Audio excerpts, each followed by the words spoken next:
क्षिप्रम भवति धर्मात्मा शश्वच्छांतिं निगच्छति कौंतेय प्रतिजानीहि न मे भक्त प्रणश्यति. ज्ञानेश्वरीच्या 9व्या अध्यायाचं चिंतन आपण करत आहोत आणि या 9व्या अध्यायातील 31व्या क्रमांकाचा हा श्लोक आहे. या श्लोकाचा अन्वय आणि अर्थ एक वेळेस आपण पाहूया. क्षिप्रम धर्मात्मा भवति शश्वत शांतिं निगच्छति कौंतेय मे भक्तः न प्रणश्यति प्रतिजानीहि. याचा अर्थ असा होईल की क्षिप्रम धर्मात्मा भवति, तो जो आहे ज्याचं वर्णन वरच्या श्लोकामध्ये केलेलं आहे. अपिचेत सुदुराचारो भजते मामनन्य भाग साधुरेव समंतव्य सम्यक व्यवसितो हि सहा. एखादा अत्यंत दुराचारी जरी असला तरी अनन्य भक्त होऊन जर तो माझं भजन करू लागला, माझी भक्ती करू लागला, तर तो साधूच समजला पाहिजे. कारण तो आता चांगल्या निश्चयाचा झालेला आहे. त्याने आता चांगला काही दृढ असा काय केलेला आहे, निश्चय केलेला आहे. असा जो पुरुष आहे क्षिप्रम धर्मात्मा भवति, तो तात्काळ धर्मात्मा होतो. अजून शाश्वत शांतिम निगच्छति. शाश्वत म्हणजे शाश्वत, नित्य, अविच्छिन्न अशा शांतीला तो काय होतो, प्राप्त होतो. कौंतेय, हे अर्जुना, मे भक्तः न प्रणश्यति, माझा भक्त कोणत्याही प्रकारे नाश पावत नाही. इति प्रतिजानीहि, अशी तू काय कर, प्रतिज्ञा कर. श्लोकाचा अर्थ असा आहे की क्षिप्रम धर्मात्मा भवति, तो तात्काळ धर्मात्मा होतो. तो शाश्वत अशा शांतीला, नित्य अशा शांतीला प्राप्त होतो. हे अर्जुना, माझा भक्त कधीच नाश पावत नाही, माझ्या भक्ताचा नाश कधीच होत नाही, अशी तू काय कर, प्रतिज्ञा कर. असा या श्लोकाचा काय आहे, अर्थ आहे. क्षिप्रम तात्काळ, तो धर्मात्मा होतो. अहो, तात्काळ कसं काय होईल धर्मात्मा? लक्षात आलं का? धर्मात्मा होणं काय सोपी गोष्ट आहे का? लगेच ताबडतोब तात्काळ त्वरित तो धर्मात्मा कसा काय होईल? भगवंताने सांगितलंय. कारण मागच्या श्लोकामध्ये शेवटचं पद काय आहे, सम्यक व्यवसितो हि सहा. तो चांगल्या निश्चयाचा झालेला असतो. आणि सगळ्या गोष्टी ज्या आहेत ना, त्या निश्चयावर अवलंबून असतात. निश्चयाचे बळ, तुका म्हणे त्याची फळ. आता त्याने निश्चय केलेला आहे की मागचं माझं आयुष्य कसं का असेना, परंतु मी ते आतापर्यंत काय केलं, व्यर्थ वेचलं. माझं आयुष्य मी या सांसारिक विषयांच्या पाठीमागं लागून माझं अनमोल असलेलं आयुष्य, एक एक क्षण ज्या आयुष्याचा अत्यंत महत्त्वाचा आहे, तो काय केला, व्यर्थ मी दवडला. अशा अनुताप तीर्थामध्ये तो सुस्नात झाला आहे, न्हालेला आहे. आता पुन्हा त्या संसाराच्या वाटेला तो जाईल का? नाही. आता तो चांगल्या निश्चयाचा झालेला आहे. सम्यक व्यवस्थित आहात, त्याने चांगल्या रीतीचा आता काय केलेला आहे, ठाम असा काय केलेला आहे, निश्चय केलेला आहे की आता त्या संसाराच्या, त्या विषयांच्या वाटेला आता जायचं नाही. तर मानवी जीवनाचं जे मुख्य ध्येय आहे, परमात्मा स्वरूपाची प्राप्ती करून घेणं, भगवंताची भक्ती करणं, आणि त्यासाठीच या मानवदेहाचं प्रयोजन आहे. पण अज्ञानाने आपण आतापर्यंत जाणलं नाही. भगवत कृपेनं, संतांच्या कृपेनं आपल्या डोक्यामध्ये तो प्रकाश पडलेला आहे. तर इथून पुढची जी वाटचाल आहे, तो 100% आता कशासाठी करतो? जे जीवित वेचिले चोहटा भक्तीची आहे, की भक्तीच्या चव्हाट्यावर त्याने आपलं सर्व जीवन काय केलं, खर्च केलेला आहे. त्याने आता तसा काय केलेला आहे, ठाम निश्चय केलेला आहे. आणि त्याने ज्या क्षणाला निश्चय केला, त्याच क्षणापासून त्याचं जीवन पालटायला काय झाला, आरंभ झाला. एखादा तरुण ज्यावेळेस त्याच्या पूर्व सुकृताने, पूर्व पुण्याच्या प्राबल्याने, ज्ञानोबरायांच्या कृपेनं ज्यावेळेस आळंदीला जाण्याचा काय करतो, निश्चय करतो, त्याच क्षणाला तो महाराज असतो. लक्षात आलं का? त्याचा निश्चय महत्वाचा. त्याने आता काय निश्चय केला की मी आता आळंदी क्षेत्री जाऊन ज्ञानोबारायांना शरण जाऊन या वारकरी पंथाची दीक्षा घेऊन या तत्वज्ञानाचा मी काय करणार आहे, अभ्यास करणार आहे. या वारकरी पंथाची वाटचाल मी आता करणार आहे. आता मी या संसारात परतून माघारी येणार नाही. त्याचा तो जर निश्चय तेवढा असेल तर तो त्याच क्षणाला झाला. मला वाटतं या पाठाच्या आरंभीच एक घटना जोग महाराजांच्या जीवनचरित्रातील सांगितली होती. एकदम सुरुवातीच्या पाठामध्ये ते ठोंबरे पाटील म्हणून एक जे त्या जुन्नर परिसरातील एक गृहस्थ होते. लक्षात आलं? पाटील. आणि त्यांचं ते पूर्व आयुष्य जे होतं म्हणजे जोग महाराजांची भेट होण्याच्या पूर्वीचं अत्यंत असं रजगुण संपन्न असं होतं. लक्षात आलं? मी सांगितलेली ही गोष्ट. ते आळंदीच्या यात्रेलाही आले होते, पण सोबत येताना 2-3 बाया घेऊन आलेले. लक्षात आलं का? असे ते त्या काळातले पाटील. ते यात्रेला आले म्हणजे ज्ञानोबारायांच्या समाधी सोहळ्याला वारकरी लोक जातात त्याप्रमाणे गेलेले होते असं नाही. ते जत्रेला गेलेले होते. लक्षात आलं का? परंतु असंच रस्त्याने जात असताना त्या जुन्या संस्थेजवळ जोग महाराज बसलेले असताना सहजच एक महापुरुष कोणीतरी बसलेले आहेत. लोक त्यांचं दर्शन घेत आहेत म्हणून हे पाटीलही त्या दिशेनं ओळले. कधीही त्या मार्गाला न गेलेले. लक्षात? त्यांचा मार्ग भिन्नच होता. काय त्यांची पूर्व पुण्य फळले बहुता दिसा नाही का? भाग्य उदयाचा ठसा झालो सन्मुख तो कैसा संत चरण पावलो. आणि त्यांनी जोग महाराजांचं दर्शन केलं. दर्शन केल्याबरोबर जोग महाराज म्हटले, काय बुवा? बुवा शब्दात त्या काळात बुवा शब्दाला फार मोठी प्रतिष्ठा होती. आता लोकांना बुवा म्हटलं की राग येतो. महाराज म्हणावं लागतं. लक्षात आलं का? अजूनही आमचे संस्थेचे सर्व गुरुजन आपल्या नावापुढं काय लिहितात? बुवाच लिहितात. लक्षात आलं? पांडुरंग बुवा, मारुती बुवा, विठ्ठल बुवा. लक्षात आलं का? साक्षात जोग महाराज आपल्याला बुवा म्हटले म्हणजे महाराज म्हटले म्हणजे महात्मा म्हटले. त्यांना आश्चर्य वाटलं आणि त्यांनी सांगितलं, मी कसला बुवा म्हटले? मी असा मनुष्य आहे. त्यांनी सांगितलं, नाही, मी आता तुला बुवा म्हटलो, तू बुवाच आहेस म्हणून. त्यांना अत्यंत मनामध्ये घालमेल झाली की आपण अत्यंत पापी असलेलो, दुराचारी असलेलो आणि एवढे मोठे महात्मे आपल्याला काय म्हटले? बुवा म्हटले, महाराज म्हटले. त्यांनी सांगितलं की जोग महाराजांना म्हटले की महाराज, मी बुवा वगैरे कोणी नाही. मी असा अत्यंत हीन पातळीचा काय आहे, मनुष्य आहे. त्यावेळी जोग महाराजांनी सांगितलं, काळजी करू नकोस, मी तुला आता बुवा म्हटलेलं आहे ना, तू बुवाच आहेस. त्यांना अत्यंत पश्चाताप आला आणि जोग महाराजांना त्यांनी आपल्या उद्धाराचा मार्ग विचारला. त्यावेळी जोग महाराजांनी सांगितलं, आत्ताच्या आत्ता तुम्ही काय जा, तुमच्या खोलीवर जा आणि तुम्ही आतापर्यंत काय पाप केलेली आहेत ती सगळी एका चिठ्ठीवरती लिहा, एका कागदावरती लिहा आणि ज्ञानोबारायांच्या समाधीच्या दर्शनाला जा आणि तिथं तो कागद त्या समाधीवरती वाहा आणि त्यानंतर पुन्हा त्या वाटेला जाऊ नका. तेवढ्या त्या शब्दाने असा परिणाम त्यांच्या चित्तावर झाला. ते त्या खोलीवर आले. त्या सोबत आणलेल्या त्या 2-3 बाया त्यांना काही हकलून दिलं.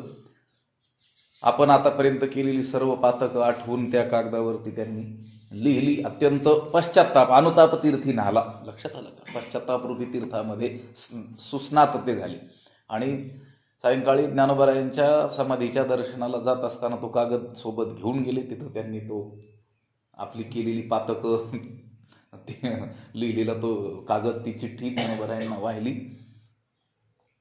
आणि पुन्हा घरी तर गेले नाही, त्या वाटेनं तर गेले नाही, घरीही गेले नाही, सरळ उत्तर भारतात निघून गेले. तिथं ते संन्यास दीक्षा त्यांनी घेतली. सगळं वेदांताचं काय केलं त्यांनी? अध्ययनही केलं आणि ते महात्मा झाले, मुक्त झाले. लक्षात आलं का? ज्या क्षणाला त्यांनी निश्चय केला होता, जोग महाराजांच्या वचनाचं श्रवण केल्यानंतर, जोग महाराजांचं बोलणं ऐकून चित्तामध्ये धारण केल्यानंतर ज्या क्षणाला त्यांनी निश्चय केला त्या क्षणाला ते धर्मात्मा झाले होते ना. क्षिप्रम भवती धर्मात्मा. तिथून धर्मात्मा होण्याची वाटचाल चालूच झाली होती ना. लक्षात आलं का? त्या वाटेला ते लागले म्हणजे गेलेच ना. त्या वाटेनं जाण्याचा निश्चय केला आणि त्या वाटेनं वाटचाल करू लागलो म्हणजेच मुक्कामाच्या ठिकाणी निश्चितच काय झालो, पोहोचलो, असंच होतं ना. म्हणून मी तर भगवंत म्हणतात तो तात्काळ धर्मात्मा होतो, ताबडतोब. लक्षात आलं का? काळ आपणासारखी करीती तात्काळ नाही काळ वेळ तया लगे. संत पुरुष देखील त्यांच्या सानिध्यात येणाऱ्या आणि त्यांची कृपा संपादन करणारा जो कोणी भाग्यवान आहे त्याला तात्काळ कृपा कटाक्ष न्याहाळीले आपले पदी बैसविले. बापरख महादेव विठ्ठल भक्तादी दिले वरदान ताबडतोब त्याला आपली साम्यता त्याला आणून देतात. भगवंताने देखील इथं सांगितलेलं आहे की तो तात्काळ काय होतो, धर्मात्मा होतो. शाश्वत शांतीम निगच्छती, नित्य शांतीला तो प्राप्त होतो. शाश्वत शब्द वापरलेला आहे, अविच्छिन्न नित्य असलेली जी शांती. नित्य शांती शब्दाचा अर्थच आहे परमात्म स्थिती. लक्षात आलं का? हे ध्येय ध्यान हे सगळं ज्ञेय ज्ञान जिथं हरपतं त्यालाच काय म्हटलेलं आहे, शांती म्हटलेलं आहे. लक्षात आलं का? त्या शांतीला तो प्राप्त होतो. लक्षात आलं का? आपल्याला देखील शांतीचा आभास कधी कधी प्राप्त होतो. लक्षात आलं का?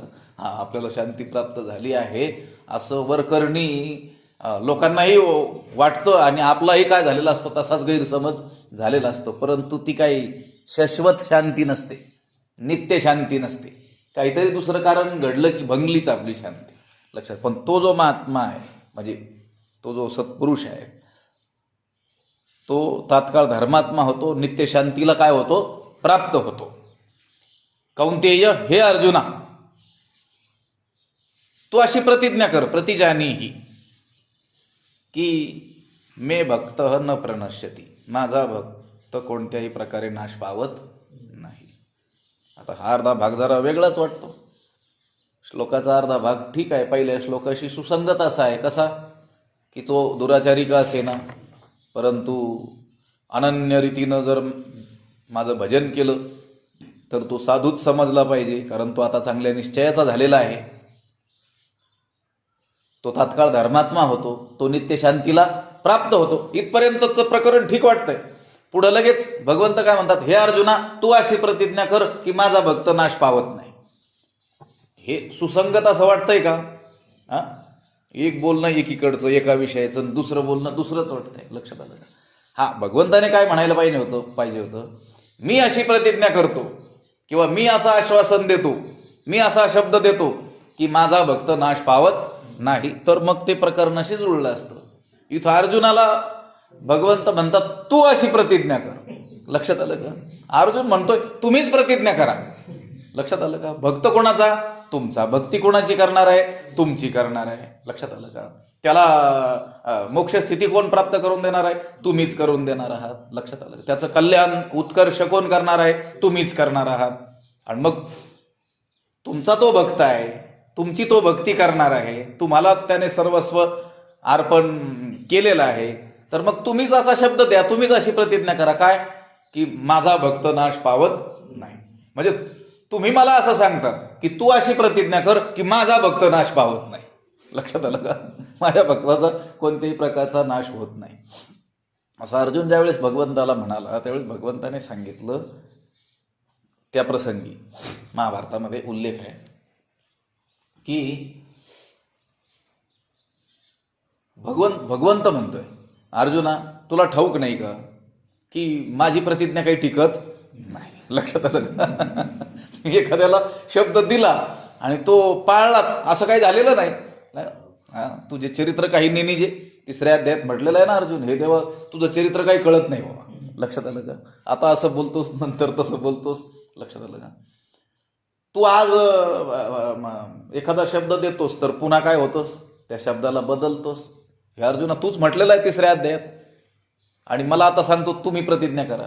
माझी प्रतिज्ञा काही टिकत नाही. लक्षात आलं का? अर्जुनाला भगवंताने अगोदर सांगितलं होतं की हे अर्जुना, मी ज्यावेळेस माझी नारायणी सेना त्या दुर्योधनाला दिली आणि मी तुझ्या बाजूने आलो, त्याच वेळेस मी काय सांगितलं होतं की मी फक्त युक्तीच्या 4 गोष्टी सांगेल आणि तुझा रथ हाकण्याचं काम करील, शस्त्रास्त्राला हात काय लावणार नाही. त्यावेळेस तू म्हटला होता ठीक आहे, तू आमच्या बाजूने असलास म्हणजे झालं, ते लढायचं आम्ही बघून घेऊ. आणि त्या दुर्योधनाला वाटलं हा मोकळा घेऊन काय करायचं, म्हणून तो सेना घेऊन निघून गेला. त्या वाटाघाटी ज्या वेळेस झाल्या होत्या त्यावेळेस भगवंताने त्याला आठवण करून दिली अर्जुनाला की हे बघ, मी काय प्रतिज्ञा केलेली आहे की मी शस्त्रास्त्र धारण करणार नाही. मी फक्त घोडे हाकण्याचं काम करेन. 4 गोष्टी युक्तीच्या फार झालं तर सांगेल. आता एखादा अर्जुनाच्या जागी असता तर तो काय म्हटला असता, तिथं काही गोष्टी सांगायला जायचंय का? तिथं हात घ्यायचा प्रसंग आहे, वेळ प्रसंगी माणसं कमी पडली तर लढावं लागेल. लक्षात आलं का? पण अर्जुनाने त्या देवाचा तो भक्त असल्यामुळं भगवंताचा स्वीकार त्याने केलेला आहे. भगवंताने त्याला आठवण करून दिली की मी काय प्रतिज्ञा केलेली आहे की मी शस्त्राला हात लावणार नाही. पण अर्जुना तुला सांगून ठेवतो, अजून 2च दिवसांनी 2-3 दिवसांनीच असा प्रसंग येणार आहे की मी माझी प्रतिज्ञा मोडणार आहे. लक्षात आलं? भीष्म पण केला खरा धनुर्धरा रक्षी. लक्षात आलं का? भीष्माने केलेली प्रतिज्ञा तिचं पालन व्हावं म्हणून भगवंताने आपण केलेली प्रतिज्ञा मोडून टाकलेली आणि ती मोडण्याच्या आधी 2-3 दिवस अर्जुनाला सांगितलेलं मी असं करणार आहे. म्हणून मी सांगतोय की तू प्रतिज्ञा कर. काय प्रतिज्ञा कर? हे अर्जुना, तू अशी प्रतिज्ञा कर की माझा भक्त नाश पावत नाही. अर्जुन म्हटला मग त्याने काय होईल? अरे त्याने असं होईल की माझा प्रण असा आहे की माझी प्रतिज्ञा मोडली तरी चालेल पण भक्ताची प्रतिज्ञा मी मोडू देत नाही. तू माझा काय आहेस? भक्त आहेस. म्हणून तू प्रतिज्ञा कर की भगवंताचा भक्त काय होत नाही, नाश पावत नाही. हे यातलं रहस्य आहे. कौंतेय प्रतिजानीहि, हे अर्जुना तू अशी प्रतिज्ञा कर की न मे भक्त प्रणश्यती, माझा भक्त नाश पावत नाही. लक्षात आलं का? न वासुदेव भक्तानाम अशुभम विद्यते क्वचित, महाभारतामध्ये म्हटलेलं आहे. वासुदेवाचे जे भक्त आहेत त्यांना कोणत्याही अशुभ गोष्टीला सामोरं जावं लागत नाही. अशुभ त्यापुढे शुभ होऊन या ठाके, अशुभ गोष्ट त्यांच्या पुढे शुभ होऊन जाते. तर अशुभाची भेटच त्यांची कशी होईल? सूर्याची आणि अंधाराची भेट होईल का कधी? लक्षात आलं का? अंधारच प्रकाश होऊन जातो सूर्य आल्यानंतर, तर मग अंधार आणि प्रकाशाची भेट कधी होईल का?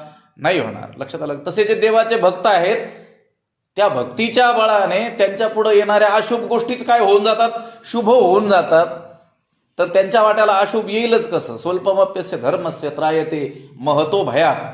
दुसऱ्या अध्यायात भगवंताने सांगितलेलं आहे की या निष्काम कर्मयोगाचं थोडंसं जरी आचरण आपल्या जीवनामध्ये जो कोणी करत असेल त्याचं महान भयापासून काय होतं? रक्षण होतं. ते भय त्याच्या वाट्याला येतच नाही, त्याचा नाश होतच नाही. न मे भक्त प्रणश्यती. पण अर्जुना तू प्रतिज्ञा कर. आणि का तू करायची प्रतिज्ञा, मी का करत नाही, हेही ते देवाने त्याला सांगून टाकलेलं आहे. लक्षात आलं? क्षिप्रम भवती धर्मात्मा शश्वत शांतीम निगच्छती कौंतेय प्रतिजानीहि न मे भक्त प्रणश्यती. तो तात्काळ धर्मात्मा होतो. कोण?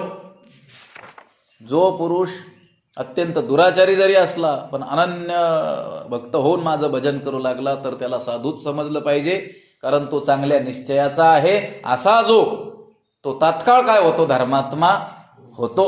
लक्षात आलं का? आपण व्यवहारातही या गोष्टी लक्षात ठेवल्या पाहिजे. आधी कोणी दुराचारी असेल आणि त्याला जर अनुताप झालेला असेल आणि भक्ती मार्गाला तो लागलेला असेल तर भगवंताच्या शब्दाप्रमाणे त्याला साधूच समजलं पाहिजे. आणि तो तात्काळ काय झालेला आहे? धर्मात्माच झालेला आहे.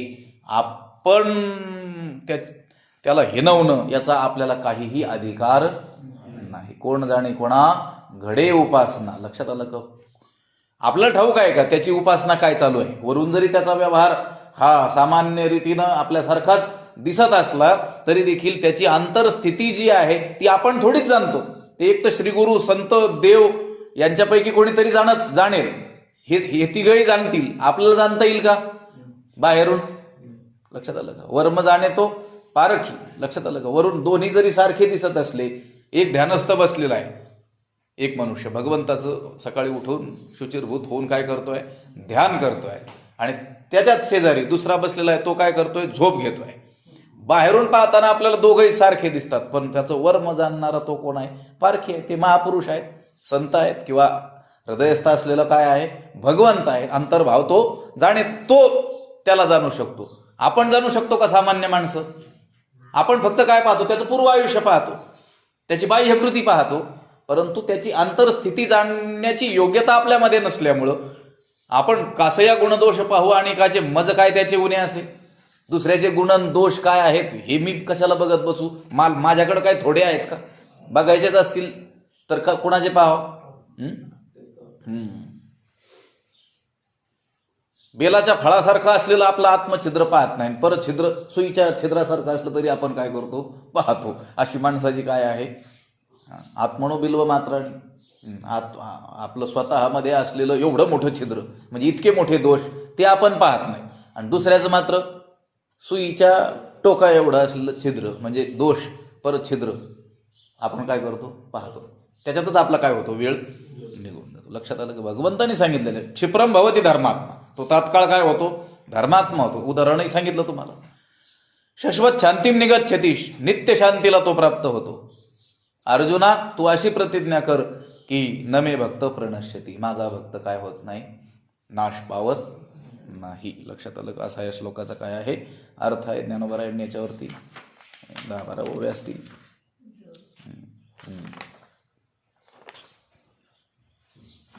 त्या पाहू आता. तो आता अवसरे मजसारिखा होईल, ऐसाही भाव तुझ जाईल, हा गा अमृता आत राहील, तया मरण कैचे. या श्लोकाचं भाष्य करताना ज्ञानोबराय म्हणतात तो आता अवसरे मजसारिखा होईल. तो जो भक्त आहे तो आता अवसरे मजसारिखा होईल. तो जो भक्त आहे तो आता कालांतराने मद्रूप होईल. अवसरे काही काळाने, मजसारिखा म्हणजे मद्रूप मत्स्वरूप होईल. ऐसाही तुझं भाव जाईल, अशीही तुझी काय होईल, कल्पना येईल.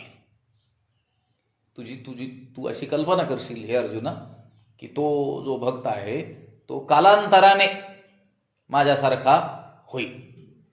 आता तुला असं वाटेल की आता हा भक्ती मार्गाला लागलेला आहे, याने निश्चय केलेला आहे, भक्ती मार्गाची तो आता वाटचाल करत आहे, तर मग कालांतराने हा भगवंतासारखा होईल. हे अर्जुना अशी तुला काय येईल, शंका येईल. पण गा म्हणजे अरे अर्जुना, अमृतात राहील, जो अमृताच्या आत राहील तया मरण कैसे, त्याला मरण कसं येईल. जो अमृताच्या आतच राहील त्याला मरण येईल का कधी. तसं परमात्मा म्हणतो आहे की तो माझ्या भक्तीतच डुंबून राहील, तर त्याचा विनाश होईलच कसा. लक्षात आलं, त्याचा नाश होईलच कसा, तो आता अन्य मार्गाने जाईलच कसा. तो आता अवसरे मजसारिखा होईल, ऐसाही भाव तो जाईल, हागा अमृता आता राहील, तया मरण कैचे. अवसरे म्हणजे काही काळानंतर, वेळाने. मन बुद्धी भगवंताला जर अर्पण केली तर भक्त हा काय होतो, लगेचच काय होतो, भगवत रूप होऊन जातो. म्हणून माझी या स्वरूपी मनबुद्धी ये निक्षेपी, येतुलेनी सर्व व्यापी मीची होसी. 12व्या अध्यायामध्ये भक्ती योगाचा स्वतंत्र काय आहे अध्याय 12वा अध्याय मानला जातो. इथंही आता हे भक्तीचंच प्रकरण चालू आहे, पण तो अध्याय संपूर्ण काय आहे, भक्तियोग म्हणून त्याची काय आहे मान्यता आहे. हा अध्याय काय आहे, राजविद्या राजगुह्य योग. इथं रहस्य सांगितलेली आहेत, ज्ञानाचं रहस्य. लक्षात आलं, उपासना म्हणजे भक्तीचं रहस्य आणि कर्माचं रहस्य. आता हे प्रस्तुत जे श्लोक आहेत ना, हे भक्तीचं रहस्य आहे. भक्तीतील गुह्य गोष्ट काय आहे, भक्तीचा नेमका सिद्धांत काय आहे, भक्तीचं सारं सर्वस्व काय आहे, भक्तीचं रहस्य काय आहे. तर हे रहस्य आहे. तो भक्ती मार्गाला लागला की तो तात्काळ धर्मात्मा झाला, शाश्वत शांतीलाही काय झाला, प्राप्त झाला. हे भक्ती मार्गातलं काय आहे, रहस्य आहे, हे गुह्य आहे. इतक्या स्पष्ट रीतीनं भगवद्गीतेच्या अगोदर कुणीही हे प्रकट केलेलं नाही आहे. या गोष्टी सर्व वेदात आलेल्याच आहेत, पण प्रकट रीतीनं जे सांगायचं काम केलेलं आहे ते कोणी केलेलं आहे, भगवद्गीतेनं केलेलं आहे. म्हणून तर भगवद्गीतेची महत्ता आहे, भगवद्गीतेचं महात्म्य आहे, महत्व आहे, मोठी थोरवी आहे जगामध्ये. लक्षात आलं का. सामान्यातील सामान्य, आता पुढचा श्लोक येईलच ना. लक्षात आलं का. स्त्रियो वैश्या तथा शूद्रास तेपि यान्ति परांगती. स्त्रिया असो, वैश्य असो किंवा शूद्र देखील असो, ते सुद्धा परामगतीम यान्ति, मोक्षरूप उत्कृष्ट गतीला काय होतात, प्राप्त होतात. कशाने, या भक्ती मार्गाच्या आचरणाने. हे भक्ती मार्गातलं काय आहे, मोठं रहस्य आहे. लक्षात आलं का. या गोष्टी पूर्वी नव्हत्याच असं नाही आहे. वेदामध्ये देखील सगळ्यात त्रिकांडात्मक तो वेद आहे ना. लक्षात आलं का. त्यामध्ये ज्ञानकांड आहे, उपासनाकांड आहे आणि कर्मकांड देखील आहे, पण अत्यंत प्रकट रीतीनं, स्पष्ट रीतीनं सगळ्यांना कळेल, त्यांच्या बुद्धीवर आरूढ होईल, त्यांना हृदयंगम होईल अशा रीतीनं पूर्वी वर्णन केलेलं नव्हतं. ते कोणी वर्णन केलेलं आहे? या भगवद्गीतेनं ते काय केलेलं आहे? रहस्य उद्घाटित केलेले आहे. ते या अध्यायात केलेले आहे, 9व्या अध्यायामध्ये. ज्ञानाचंही रहस्य त्याचं उद्घाटन केलं, प्रकटन केलं. भक्तीचंही रहस्य आणि कर्माचंही रहस्य हे प्रस्तुत, हे भक्तीचं प्रकरण चालू आहे. लक्षात आलं? मी सांगितलं 12वा अध्याय तर स्वतंत्र भक्तियोग म्हणूनच काय केलेलं आहे, गणल्या गेलेलं आहे. तिथली मी ओळी सांगितली होती. म्हणून माझी स्वरूपी मनबुद्धी ये निक्षेपी, ये मनबुद्धी, हे जे मन आणि बुद्धी आहेत माझ्या स्वरूपामध्ये काय कर, तू समर्पण करून टाक, वाहून टाक. मग काय होईल? ये तू लेणी. एवढं केल्यानेच सर्वव्यापी मीची होसी, सर्वव्यापक असलेला जो मी आहे तोच तू होऊन जाशील. लक्षात आलं का? काय केल्याने? मन बुद्धी काय केल्याने? अर्पण केल्याने. भगवंताला मन बुद्धी अर्पण केली की तात्काळ तो काय होतो? भगवत रूपच होऊन जातो. लक्षात आलं का? त्याला काळाची काय अपेक्षा नाही आहे. इथं अर्जुनाला भगवंत म्हणतात की तो आता अवसरे मजसारिखा होईल, तो भक्त कालांतराने माझ्यासारखा होईल, ऐसाही भाव तू जाईल, अशी तुला काय येईल? शंका येईल. पण अरे अर्जुना, मी तुला सांगतो की अमृतात राहील तया मरण कायचे. अमृतात जो राहील त्याला मरण कसं येईल? लक्षात आलं का? जोडे अमृताची सुरसरी, अमृताचा एखादा बिंदू मात्र जरी काय झाला, प्राप्त झाला आपल्याला, तरी देखील आपलं मरण काय होतंय? टळतंय. आणि जो अमृतातच राहील त्याला मरण कसं येईल?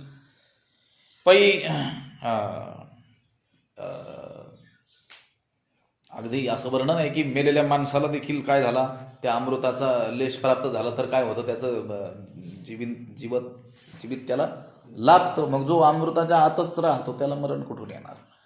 पै सूर्य जे वेळी नुदैजे, तया वेळा की रात्री म्हणीजे, ती माझी भक्तीविण जे कीजे, ते महापाप नोहे. जो वेळू सूर्य नुदैजे, ज्या वेळेला सूर्य उगवलेला नसतो, ज्या वेळेला सूर्य उगवलेला नसतो, तया वेळा रात्री की म्हणीजे, त्या वेळेला रात्र असं म्हणतात. लक्षात आलं? रात्र कशाला म्हणतात? ज्या वेळेस सूर्य उगवलेला नसतो त्यावेळेला काय म्हणतात? रात्र असं म्हणतात. सूर्य उगवला की रात्र नाहीशी झाली. लक्षात आलं का? आता चंद्र जरी उगवला आकाशामध्ये, पौर्णिमेचा पूर्ण कलेनं प्रकाशित झालेला जरी चंद्र उगवला आणि लख प्रकाश जरी दिसत असला तरी त्याला दिवस म्हणता येत नाही, ती रात्रच असते. लक्षात आलं का? भलेही तो चंद्र पूर्ण कलेनं प्रकाशित झालेला असला आणि लोकव्यवहार जरी त्या प्रकाशामध्ये सुलभतेनं होऊ शकत असले तरी देखील ज्यावेळेस सूर्य उगवतो त्यालाच काय म्हटलं जातो? दिवस म्हटलं जातो. आणि ज्यावेळेस सूर्य उगवलेला नसतो त्याला काय म्हटलं जातं? रात्र म्हटलं जातं. भलेही मग त्या चंद्राचा प्रकाश असो, नाही तर तुम्ही कृत्रिम प्रकाश का निर्माण करेना, त्याला काय म्हणण्यात येतं? रात्रच म्हणण्यात येतं. पै सूर्य जे वेळी नुदैजे, त्या वेळा की रात्री म्हणीजे, ज्या वेळेस सूर्य उगवलेला नसतो त्यावेळेला काय म्हणतात? रात्र म्हणतात. हे कशासाठी सांगितलं? उदाहरण दिलं. तेवी त्याप्रमाणे तसंच माझे भक्तीविन जे कीजे, ते महापाप नोहे. जे माझ्या भक्ती वाचून केलं जातं ते महापातकच नाही. काय? भगवंताची महापातकाची व्याख्याच वेगळी आहे.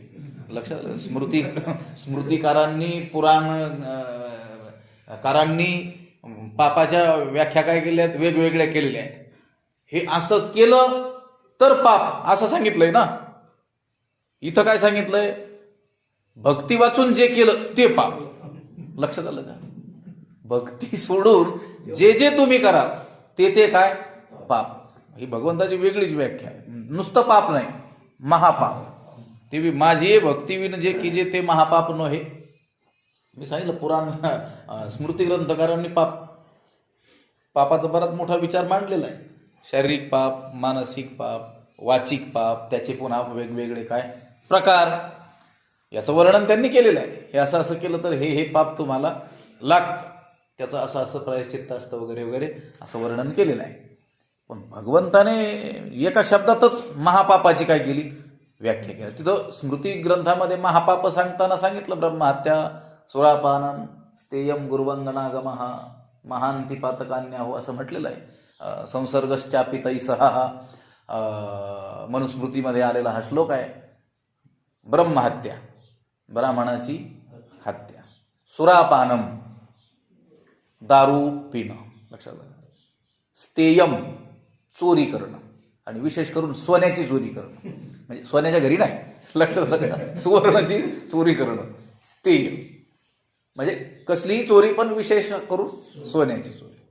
ब्रह्महत्या, सुरापान म्हणजे दारू पिणं, स्तेयम म्हणजे चोरी करणं, गुरुवंदनागमः गुरुपत्नीशी दुर्व्यवहार करणं आणि या चौघांचा संपर्क करणं, हे 5 महापातकी आहेत. लक्षात आलं का? कोण कोण महापातकी लक्षात घ्या. आता इथं आलोय महापाप शब्द म्हणून सांगतोय. आता ब्राह्मणाची हत्या करणं. आता हत्या ही काय केवळ शस्त्रानेच केली जाते असंही नाही. एखादा विद्वान श्रेष्ठ ब्रह्मज्ञान संपन्न असा ब्राह्मण असेल तर त्याचा अपमान ही त्याची काय आहे? हत्या आहे. लक्षात आलं का?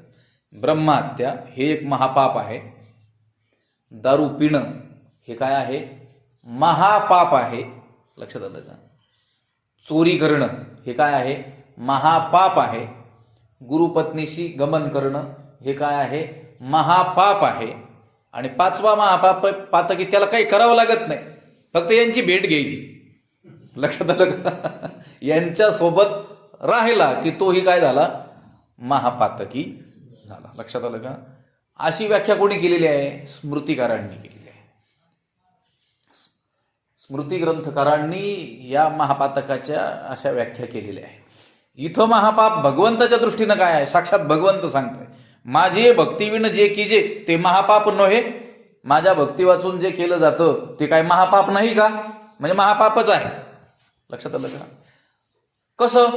ते भगवंताने उदाहरण सांगितलं. ज्यावेळेस सूर्य उगवलेला नसतो त्यालाच काय म्हटलं जातं? रात्र. लक्षात आलं? तसं माझ्या भक्ती वाचून जे जे केलं जातं ते काय? बघा बुवा, आता लक्षात आलं? भगवंताच्या या व्याख्येनं तर महापातक्यांची खूप संख्या आढळेल. लक्षात आलं का? स्मृतिकारांनी सांगितलेले महापातकी शोधणं सोपं जाईल. कोणी ब्रह्महत्या केली, कोण दारू पितोय, कोण चोरी करतोय, कोण गुरु पत्नीशी गमन करतोय, कोण यांचा संपर्क करतोय, थोडे लोक सापडतील आपल्याला हे महापातकी आहेत म्हणून. पण भगवंताची व्याख्या घेऊन जर गेलो, माझी हे भक्तीविण जे कीजे ते महापाप नव्हे. लक्षात आलं? कोणी शेती करताना दिसला आणि भक्ती जर करत नसेल तर भगवंताने काय ठपका ठेवलाय? महापातकी. लक्षात आलं का? भगवंताची व्याख्याच निराळी आहे. लक्षात आलं का? ती माझी भक्तीविण जे कीजे ते महापाप नव्हे. तुकोबारायांनी सांगितलं, देव अंतरे ते पाप. तुकोबारायांची व्याख्या आहे, देवातून आपल्यात ज्या गोष्टीमुळे अंतर पडला त्या सर्व गोष्टी पाप. आपण वाचत नाहीत, ते वाचल्यानंतर लक्षात ठेवत नाहीत. लक्षात आलं का? आपल्याला स्मृती ग्रंथही पाहण्याची आवश्यकता नाही आहे. लक्षात आलं का? आता ही ज्ञानेश्वरीतील एवढीच ओवी आपण लक्षात ठेवली, ती माझी भक्तीविण जे कीजे ते महापाप नव्हे.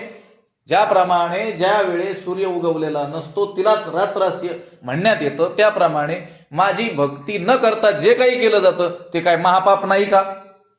असं उलट प्रश्न अर्जुनाला केलाय. मग ते देखील काय आहे? महापापच आहे. लक्षात आलं का?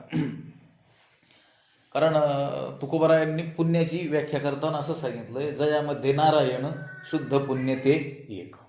ज्याच्यामध्ये नारायण आहे म्हणजे जे केल्याने निश्चित परमात्म्याची प्राप्ती आपल्याला होणार आहे तेच पुण्य, शुद्ध पुण्य. बाकीचं पुण्य नाही का? तुकोबाराय म्हटले बघून घ्या मग, ते शुद्ध पुण्य नाही. लक्षात आलं का? ते तुम्हाला स्वर्गाधिकाला कारण होईल, लोकांतराचा भोग देण्याला तुम्हाला ते कारण होणारं पुण्य, पण ते काही शुद्ध पुण्य नाही. आपण बघून आलो पाठीमागं या 9व्या अध्यायामध्येच ज्ञानोबारायांनी ज्या व्याख्या केलेल्या आहेत. लक्षात आलं का? पापात्मक पुण्य आहे, पण पाप स्वरूप पुण्य, त्याने काय होतंय? स्वर्गाधिकाची माते जेणे पाविजे ते शुद्ध पुण्य, आणि माझी प्राप्ती ज्याने होईल ते शुद्ध पुण्य. आणि तुकोबाराय म्हणतात, जयामध्ये नारायण शुद्ध पुण्य ते एक. मग बाकीचं ते शुद्ध पुण्य नाही. अहो मग अशुद्ध पुण्य म्हणणं काय, पाप म्हणणं काय एकच झालं ना? त्याला पुण्यच कसं म्हणतात? ज्याने भगवंताची प्राप्तीच होऊ शकत नाही त्याला पुण्य असे म्हणतात. जीभ न तुटे काही, पुढे येईल विषय. त्याला पुण्य असं म्हणताना तुमची जीभ तुटत नाही का? लक्षात आलं का? भगवंताची प्राप्ती न करून देता लोकांतराला कारण होणारं जे कर्म आहे त्याला तुम्ही पुण्य म्हणता, तुमची जीभ तुटत नाही का? लक्षात आलं का? इथं भगवंत म्हणतोय पैसूर्य जे वेळी नुदाईजे तया वेळा की रात्री म्हणजे ती माझी भक्तिवीण जे की जे ते महापाप नव्हे, ते महापातकच नाही काय? ते महापातकच आहे. भगवंताच्या भक्ती वाचून जे जे कर्म केलं जाईल ते आपल्याला जन्म मृत्यूरूपी बंधालाच काय होणार आहे? कारण ठरणार आहे. लक्षात आलं का? म्हणून तयाची या चित्ता माझी जवळीक पांडुस होता ते वाचितो तत्वता स्वरूप माझे. पांडुस होता म्हणजे हे म्हणून पांडुस होता. म्हणून अर्जुना तयाची या चित्ता माझी जवळीक झाली. त्या भक्ताच्या चित्ताला माझं सानिध्य ज्यावेळेस काय झालं? प्राप्त झालं, तेव्हाची तो तत्वता माझे स्वरूप. त्यावेळीच तो खरोखर माझ्या स्वरूपाला काय झाला? प्राप्त झाला. माझं स्वरूप त्याला प्राप्त झालं. कधी? जेव्हा त्याच्या चित्ताला माझं काय लाभलं? सानिध्य लाभलं, माझी जवळीक लाभली. लक्षात आलं का? भगवंत म्हणतात त्या भक्ताच्या चित्ताला ज्या क्षणाला माझी जवळीक लाभली, माझं सानिध्य लाभलं, माझं चिंतन त्याने आरंभलं, चित्तामध्ये मला साठवायला त्याने आरंभ केला, त्याच क्षणाला तेव्हाची तो तत्वता स्वरूप माझे. काळा वेळाचं काही कारण नाही आहे. इतका काळ लागतो ते का कोर्स आहे का? 3 वर्षाचा कोर्स, 4 वर्षाचा कोर्स असं काही नाही. फक्त त्याच्या चित्ताला माझी जवळीक झाली पाहिजे. लक्षात? इथं शरीराचा काही उल्लेख नाही आहे. लक्षात आलं का? हे भक्तीचं प्रकरण चाललंय. भक्तीचं रहस्य उद्घाटित भगवंत या ठिकाणी करत आहेत. या ठिकाणी त्याच्या बाह्यकृतीचा काहीही उल्लेख नाही आहे. लक्षात आलं? बाह्यकृती करायची आहे, बाह्यचिन्ह धारणही करायची आहे, ते आवश्यक आहे. स्वस्व संप्रदाय रक्षणासाठी त्या गोष्टीची अत्यंत आवश्यकता आहेच. आपल्याला तुळशीची माळ घालावीच लागणार आहे. लक्षात आलं का? ऊर्ध्व पुंड्र आपल्याला लावावंच लागणार आहे. भगवंताची पूजा करावीच लागणार आहे. लक्षात आलं? वारी करावीच लागणार आहे. एकादशी व्रत, सोमवार व्रत करावंच लागणार आहे. या सर्व गोष्टी कराव्या लागणार आहे. हे कंपाऊंड आहे, हे कुंपण आहे, हे संरक्षक या गोष्टी आहेत. पण त्याहून अत्यंत महत्वाची गोष्ट आहे की त्याच्या चित्ताला भगवंताची जवळीक झाली पाहिजे. लक्षात आलं का? नाहीतर मग आपण सर्व गोष्टी बाह्य आचरल्या आणि चित्ताने जर संसाराचं चिंतन आपण करत असू तर या बाह्य गोष्टींचा काहीही उपयोग नाही. जसं शाळेमध्ये गेल्यानंतर त्या शाळेचा जो नियम आहे, जो गणवेश आहे, लक्षात आलं का? जो ड्रेस कोड तो आपल्याला घालावा लागणार. एक शिस्त त्यातून दिसून येणार आहे. लक्षात आलं का? त्या शाळेत होणारी प्रार्थना, प्रतिज्ञा, लक्षात आलं का? या सगळ्या गोष्टी त्याच्यामध्ये त्या विद्यार्थ्याला सहभागी व्हावं लागणार आहे. पण महत्वाची गोष्ट आहे त्याने अभ्यास करावा लागणार आहे. लक्षात आलं का? नाहीतर मग बाकीच्या गोष्टी तंतोतंत पालन करतोय आणि अभ्यासाच्या नावाने बोंब, मग त्याला विद्यार्थी कसं म्हणण्यात येईल? तसं भक्त हा केवळ बाह्यचिन्ह धारण केल्याने त्याला भक्त मानण्यात येणार नाही आहे. बाह्यचिन्हांचा परिणाम त्याच्या अंतरंगावर व्हावा यासाठी त्या बाह्यचिन्हांची काय आहे? उपाययोजना आहे. लक्षात आलं का? आता आपण वारीला जर गेलो किंवा आपलं संप्रदायाचं महत्वाचा गाभा असलेलं कीर्तन, भजन यामध्ये आपण सहभागी झालो आणि वारकरी वेशात जर असलो तर तो एक वेगळा परिणाम करताय. लक्षात? आता टाळकरी जर पॅन्ट शर्ट घालून उभे असले किंवा त्याऐवजी धोतर घालून उभे असले तर फरक दिसतोय की नाही तुम्हाला? दिसतो देखील आणि तो चित्तावर परिणाम होतो देखील. त्या चित्तावरती परिणामासाठीच या बाह्य गोष्टींची काय आहे? आवश्यकता आहे. पण महत्वाची गोष्ट आहे की माझी जवळीक, भगवंत म्हणतो माझं सानिध्य त्याच्या कशाला लाभलं पाहिजे? चित्ताला. आणि ज्या क्षणाला, ज्या वेळेला त्याच्या चित्ताला माझं सानिध्य लाभतं तेव्हाच तो तत्वता स्वरूप माझे, तो तत्वतः परमार्थतः माझं स्वरूप होऊन जातो. लक्षात आलं का? गोष्टच अशी आहे. भगवान शंकराचार्यांनी ब्रह्मसूत्र भाष्यामध्ये असं म्हटलेलं आहे, चित्तम चिदिति जाणीयात तकार रहितो येती यदि तकारो विषयाध्यास. चित्त, लक्षात आलं का? चित्त हा जो शब्द आहे ना त्याच्यात 2 तकार आहेत. त दोनदा आहे, ची एक अर्ध त आणि पुन्हा पूर्ण त. लक्षात आलं का? आता एक पूर्ण तकार जर त्याच्यातला काढून टाकला तर खाली काय उरतं? चित्त. लक्षात आलं? म्हणजे भगवंताचं स्वरूप. चित्तम चित इति जाणीया. आचार्य म्हणतात चित्त हेच चित आहे. म्हणजे चित्त जे आहे ना हेच काय आहे? चित आहे, म्हणजे भगवत स्वरूप आहे. पण त्याच्यात एक तकार ज्यादा लागलेला आहे. ते म्हणले तकार काय? तकारो विषयाध्यास. या विषयांचा अध्यास, या संसाराची असलेली ओढ, हाच काय आहे? तो दुसरा तकार आहे. तो काढून टाकला की काय राहिलं? मन हे राम. मन हे राम झाले. लक्षात? प्रवृत्ती ग्रासोनी कैसी निवृत्ती. मन हे राम झाले. काय? मन हे रामच आहे. लक्षात आलं का? मन काय आहे? रामच आहे, रामस्वरूपच आहे. पण ते रामस्वरूप असलेलं मन ते कुठं होतं? या विषयांमध्ये होतं, संसारामध्ये होतं. तिथून काढलं की ते मूळच्या स्वरूपाला काय झालं? प्राप्त झालं. भगवंत म्हणतात म्हणून तयाची चित्ता माझी जवळीक पांडुसुता तेव्हाची तो तत्वता स्वरूप माझे. म्हणून अर्जुना, त्या भक्ताच्या चित्ताला जेव्हा माझं सानिध्य लाभतं तेव्हाच तो तत्वता म्हणजे स्वरूप परमार्थतः वास्तविक काय होऊन जातो? माझ्या स्वरूपाला प्राप्त होतो. माझं स्वरूपच तो होऊन जातो. लक्षात आलं का? गोष्ट अशी आहे, जीवत्व दशेला जे आपण प्राप्त झालेलो आहोत त्याला महत्वाचं कारण आहे मन किंवा चित्त. लक्षात आलं का?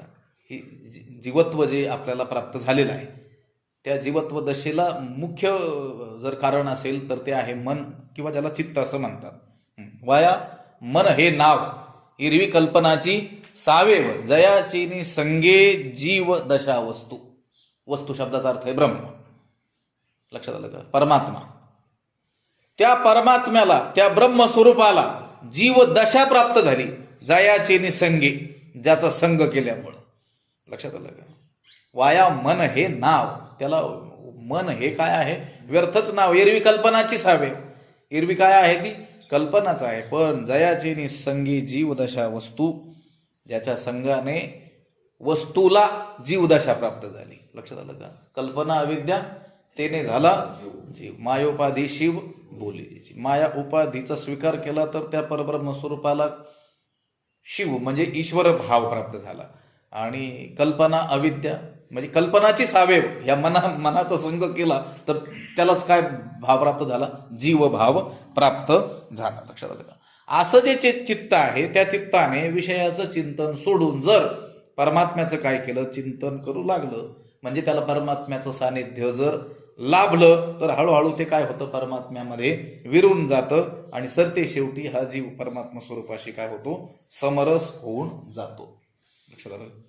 तैसे भोगा आतुरी निघता चित्त मज माझी रिगता हळूहळू पांडुस होता मीची होईल. 12व्या अध्यायात विचार येणार आहे ह्या प्रकरणाचा आता प्रस्तुत आणि 12व्या अध्यायाचा निकटचा काय आहे?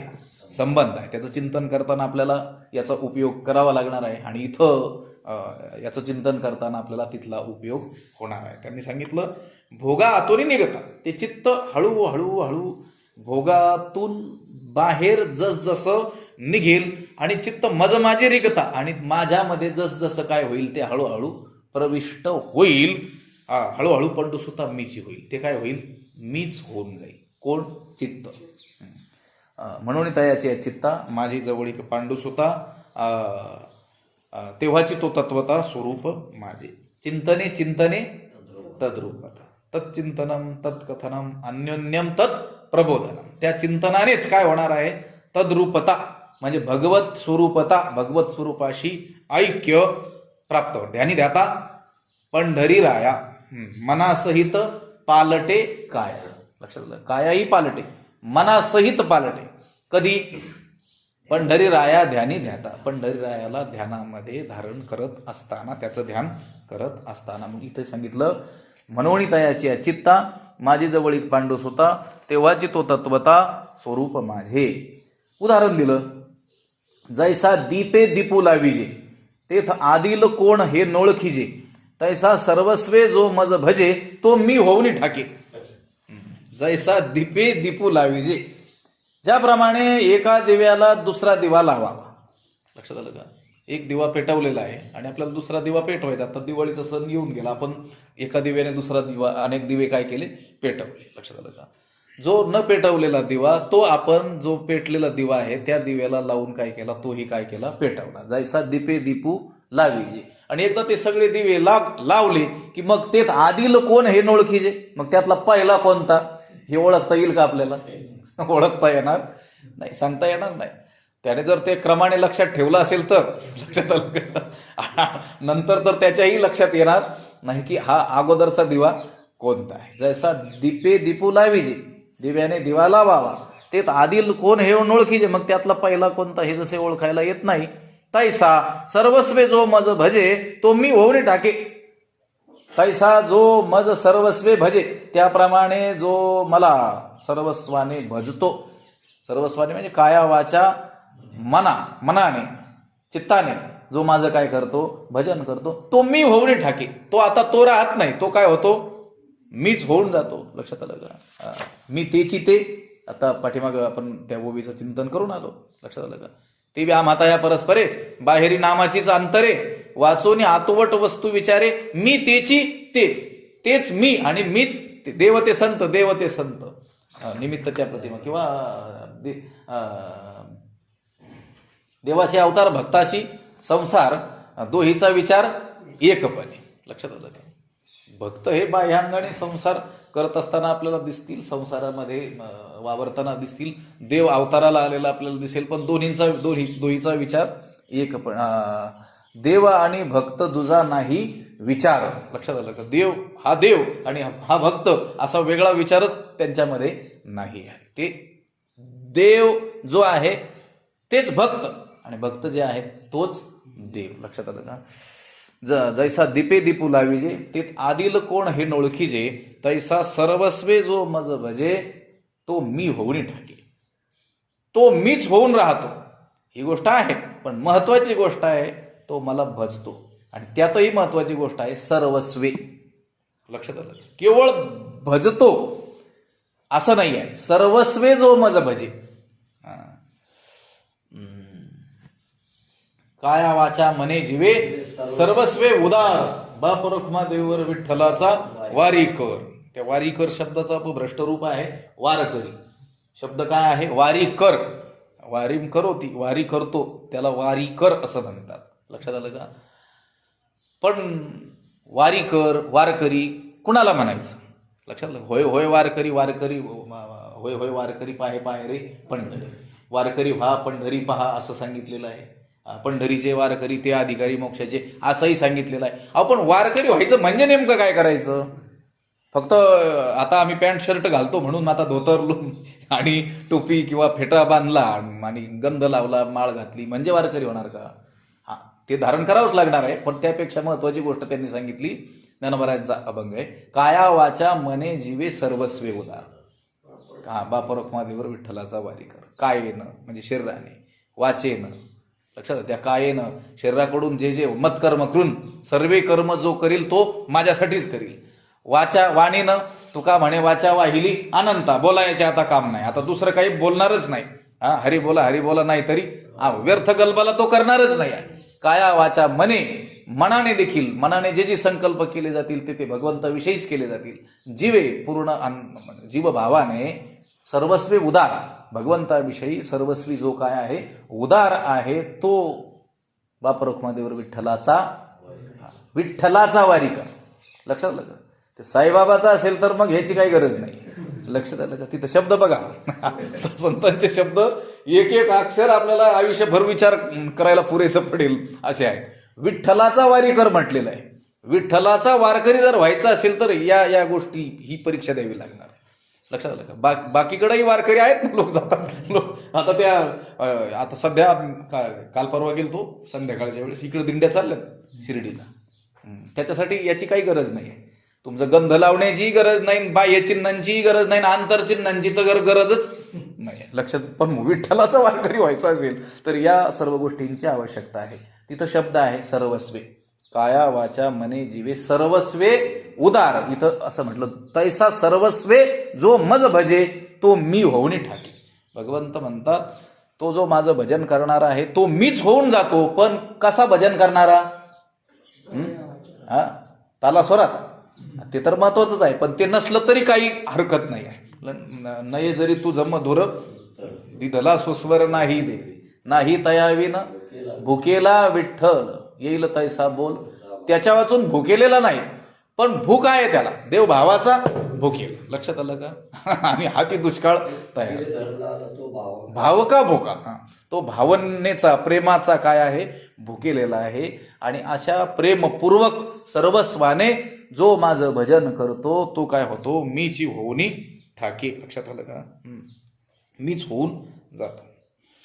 जे माझी या नित्यता, तिने नित्य जे पंडुसुता, परिपूर्ण पूर्णता माझी याची. माझ्या नित्यतेनेच काय आहेत, ते नित्य आहेत.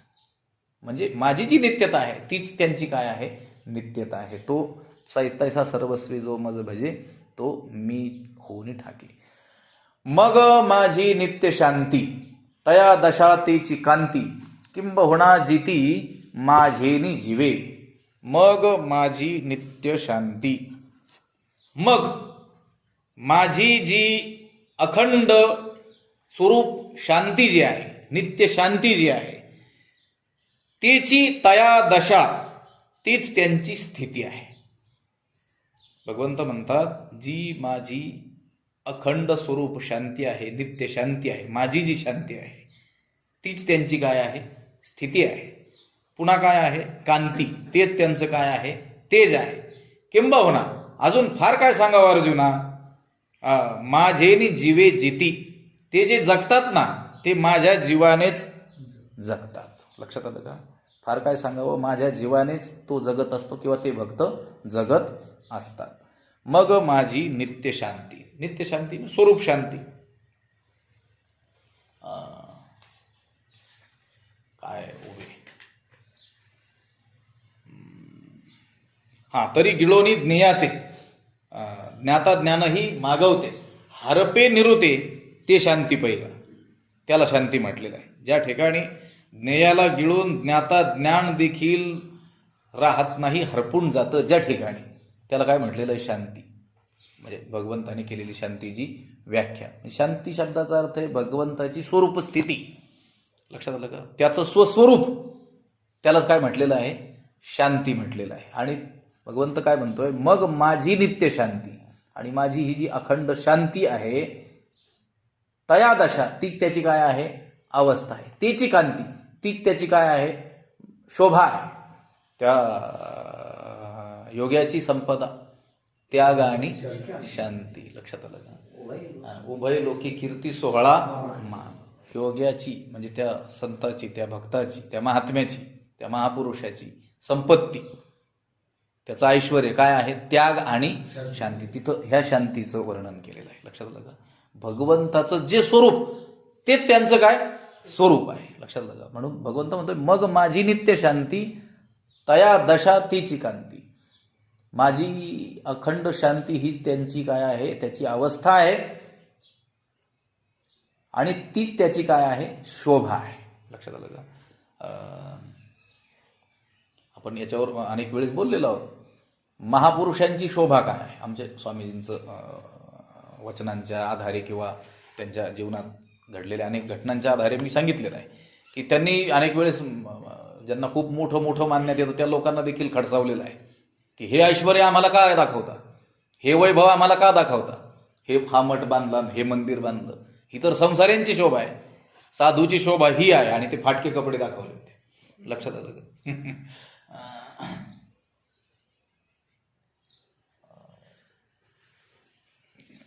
पूर्वार्ध काय, भोपळा वाकळा अन्न भिक्षा, असा अभंग आहे तुकोबारायांचा. उतारा तुम्हाला पूर्वार्ध काय लक्षात येईल. तुकोबाराय म्हणतात हीच आमची शोभा आहे. लक्षात आलं का? म्हणजे हे दारिद्र्य अवस्थेत राहणं, लक्षात आलं का, अत्यंत प्रतिकूलता भोगणं, हीच आमची काय आहे, शोभा आहे. कारण तुम्ही या बाह्य गोष्टी पाहता, पण आमची जी अंतरस्थिती आहे ती कधी न ढळणारी आहे, असा आम्हाला लाभ. यम लब्ध्वाचा परम लाभम मन्यते नादिगंततः यस्मिन स्थितो न दुःखेन गुरुणापी विचारले. गुरुणापी दुःखेनं, अत्यंत पराकोटीची मोठमोठी दुःख जरी आले तरी त्या दुःखाने ते थोडेसे देखील विचलित होत नाहीत.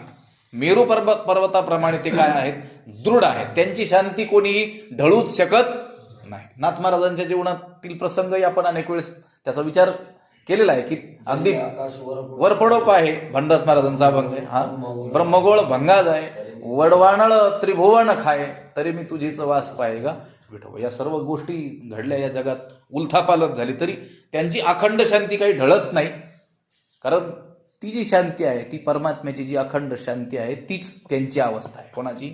त्या संत पुरुषांची, त्या महात्म्यांची, त्या महापुरुषाची.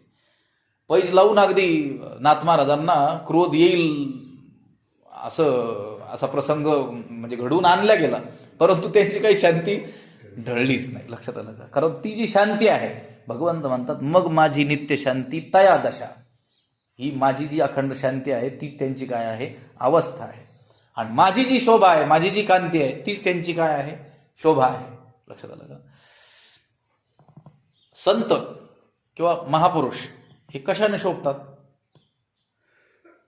त्यांच्या ठिकाणी वास्तव्य करणाऱ्या त्या सद्गुणांमुळे ते शोभतात. लक्षात आलं का? त्यांची परमार्थातील जी उच्चतम स्थिती आहे त्यामुळे ते शोभतात, आणि तसे शोभले पाहिजे. लक्षात आलं का? व्यवहारामध्ये मात्र कोण संत मोठा म्हटलं की त्याच्याकडे बांधकाम किती एवढंच पाहिलं जातं. त्याची आळंदी पंढरपुरातली जागा मोजली जाते. लक्षात आलं का? मग त्याहून ठरवलं जातं. त्यावरून काही ठरवण्याचं कारण नाही आहे. लक्षात आलं का? कारण या मोठमोठ्या मठांपेक्षा देखील काही श्रीमंतांची घरं मोठी आहेत. मग काय ते संत झाले का? त्या अंबानीचं 1200 कोटी रुपयाचं घर आहे, तेवढा तर आश्रम अजून कोणाचा नाहीच आहे. लक्षात, 1200 आश्रम होतील 1-1 कोटी रुपयाचे. मग काय तो संत ठरेल का? नाही ठरणार. संतांची जी शोभा आहे ती शोभा कशावरून आहे? त्यांच्या अंतरस्थितीवरून आहे. त्यांना प्राप्त असलेली जी स्थिती आहे, त्यांना प्राप्त असलेली जी दशा म्हणजे अवस्था आहे, दया क्षमा ज्याचे अंगी. लक्षात आलं का? त्याची संततेची संत ज्यांचा हेत नेनती काही टानाटो. नामस्मरणा वाचून टानाटोना काही जाणत नाहीत, तेच काय. आणि ज्यांचा उद्देश केवळ काय आहे? विठ्ठलच आहे, तेच काय आहेत? तेची चकारात्मक सांगितलं, बाकीची नाही. मग लक्षात आलं का? तेची संत. आणि पुन्हा सांगितलं, चकारात्मक सांगितलं आणि दोनदा सांगितलंय. लक्षात आलं का? तेची संत, तेची संत ज्यांचा हेत विठ्ठल आहे, ज्यांचा उद्देश केवळ विठ्ठल परमात्मा आहे, तेच संत, बाकीचे नाही. लक्षात आलं का?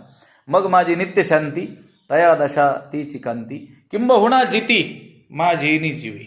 आणि ते जे जगतात ते माझ्या जीवाने जगत असतात. लक्षात आलं का? मला वाटतं पाठीमाग यांती देवव्रता देवान पितृन्यांती पितृव्रता हा भूतानी यांती भूतेजा यांती मध्य जिनोपिमाम. त्यातील यांती मध्य जिनोपिमाम वर जे ज्ञानोबरायांनी भाष्य केलेलं आहे त्यामध्ये देखील असाच उल्लेख आलेला आहे की तो जो भक्त जगतो कशासाठी? भगवंतासाठीच जगत असतो.